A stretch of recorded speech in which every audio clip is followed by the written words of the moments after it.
Olá, meus amados, tudo bem com vocês nesse dia? Vim trazer, amados, mais um devocional, vim compartilhar com você mais uma porção da palavra de Deus. Como é bom nós podermos, amados, ter redes sociais onde nós podemos falar sobre Deus, onde nós podemos ouvir a palavra de Deus. E é um canal pelo qual nós podemos divulgar a palavra, nós podemos compartilhar vida, nós podemos compartilhar vivências.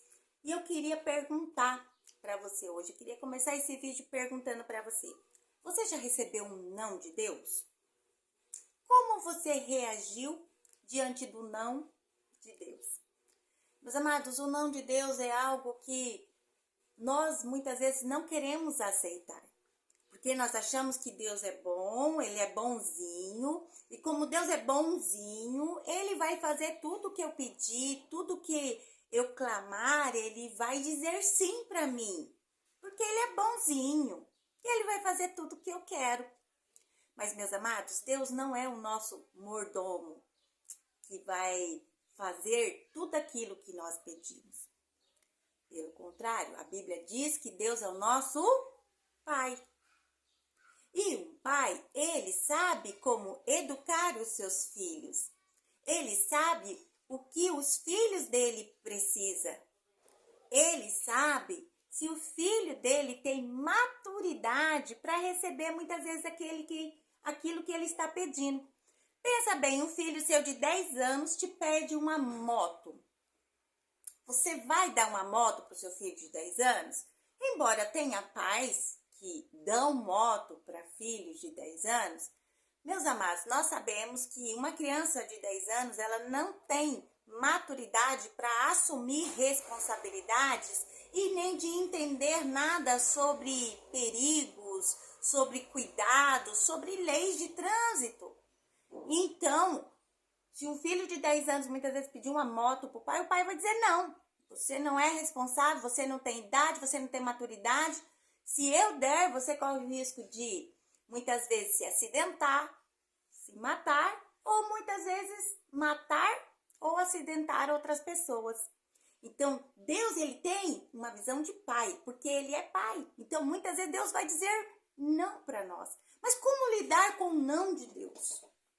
Como lidar com uma situação que você está passando difícil e Deus permite que você passe por essa situação? Como você vai lidar com o não de Deus? Quando você ora e você está doente, enfermo, alguém da sua família está enfermo, você ora e nada acontece. E quando você está pedindo uma promoção, quando você está pedindo algo para o teu trabalho e nada acontece. E quando você está ali orando e pedindo para Deus e aquilo que você tem orado e tem pedido, Deus não te responde. Meus amados, nós temos que lidar com o não de Deus. Deus, ele é pai e ele sabe o que é melhor para nós. E muitas vezes o que é inimigo, amados, de nós sermos tementes a Deus e de termos fé que Deus vai fazer o melhor para nós, é a incredulidade do nosso coração, quando nós deixamos de crer. Porque quando Deus não responde às nossas orações, nós fazemos como crianças mimadas e birrentas. Também, Senhor, não vou orar, não vou pedir mais nada. O Senhor não me responde? O Senhor não fala nada? O Senhor está quieto?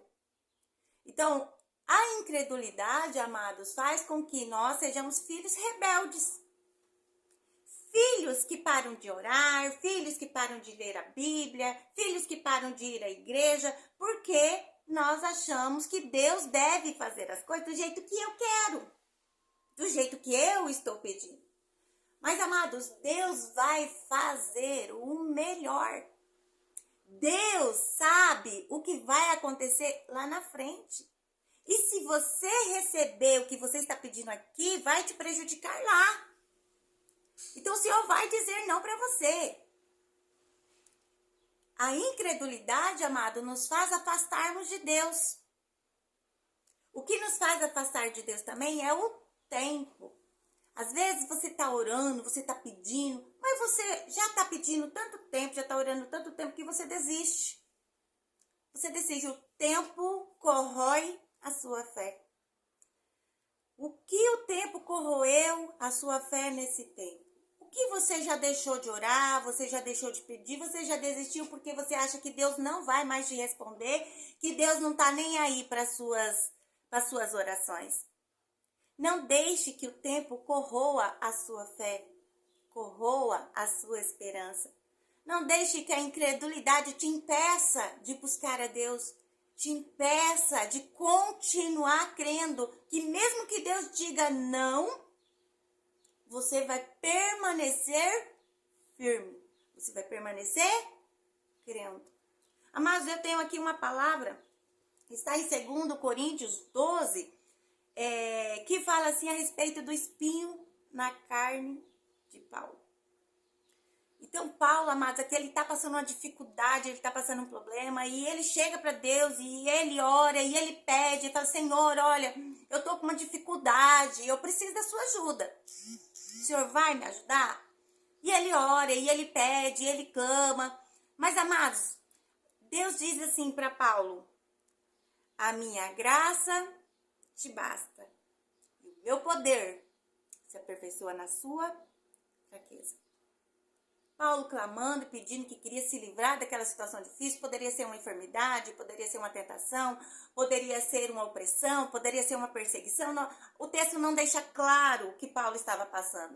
Mas, amados, o que nós temos no texto é que Paulo estava pedindo por algo. E Deus diz para Paulo, não, eu não vou tirar isso de você. Sabe por quê? Porque a minha graça te basta. Meu poder se aperfeiçoa na sua fraqueza. Amado, o Senhor nos permite passar por situações difíceis para testar a nossa fé, para nos colocar no centro da vontade dele. E o próprio texto, ele já responde por que Deus deixou que Paulo passasse por essa situação. Olha só, o versículo 1 diz assim, e para que não se ensoberbecesse com a grandeza das revelações, foi-me posto um espinho na carne, mensageiro de Satanás, para me esbofetear, a fim de não me exaltar. Paulo entendeu porque Deus disse não e ele tinha que passar por aquele problema. Amados, entenda, se você está passando por esse problema, é porque Deus permitiu e tem um porquê. Tudo tem um porquê.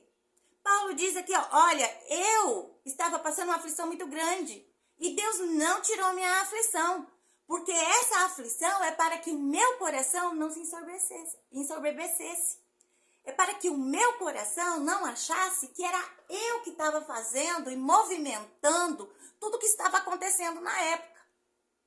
Então, Deus sabe e nos conhece inteiramente. Então, se ele está deixando você passar esse problema, essa dificuldade, essa luta, essa enfermidade, esse problema financeiro, esse problema familiar, se Deus está permitindo, amados, é porque tem um ensinamento, tem algo que o Senhor quer tratar conosco. O Senhor está testando a nossa fé e nós não podemos deixar que nem o tempo e nem as descrenças e incredulidades corroa a nossa fé. E eu queria orar com você nesse dia. Essa foi a palavra que o Senhor ministrou ao meu coração para que eu pudesse compartilhar com você. O que você tem orado nesse tempo, o que você tem pedido a Deus e Deus tem dito não para você. E você tem que enfrentar, e você tem que passar, e você tem que vencer. Então eu quero orar com você. Feche os olhos. Amado Deus e Pai, eu sei que essa palavra, ela tem um rema, ela carrega, Senhor, ela carrega cura, ela carrega, Senhor, respostas, ela carrega, Senhor, uma palavra de Deus para o coração dessa pessoa nesse dia. Então acalma o coração dela, que ela possa descansar sabendo que o Senhor é Pai, que o Senhor vai zelar por ela e que o Senhor muitas vezes tem dito não. E que ela precisa entender o não e ela precisa entender que o Senhor está cuidando da vida dela. E que o Senhor possa acompanhá-la, Senhor, nesse momento de dificuldade, de luta, assim como o Senhor fez com Paulo. Assim como o Senhor disse não para Paulo, a minha graça te basta e meu poder está se aperfeiçoando aí onde você está. que assim nós possamos crer em nosso coração, que a sua graça está se aperfeiçoando dentro de nós, que nós estamos crescendo e aprendendo, Pai. E o Senhor sabe o que é melhor para nós. Acalma o coração dessa mulher, acalma o coração desse homem e faça, Senhor, com que haja um refrigério especial na alma de cada um deles, Pai. Eu te peço em nome de Jesus. Amém. Amados, ó, beijo no coração de vocês. Vocês são amados e muito preciosos.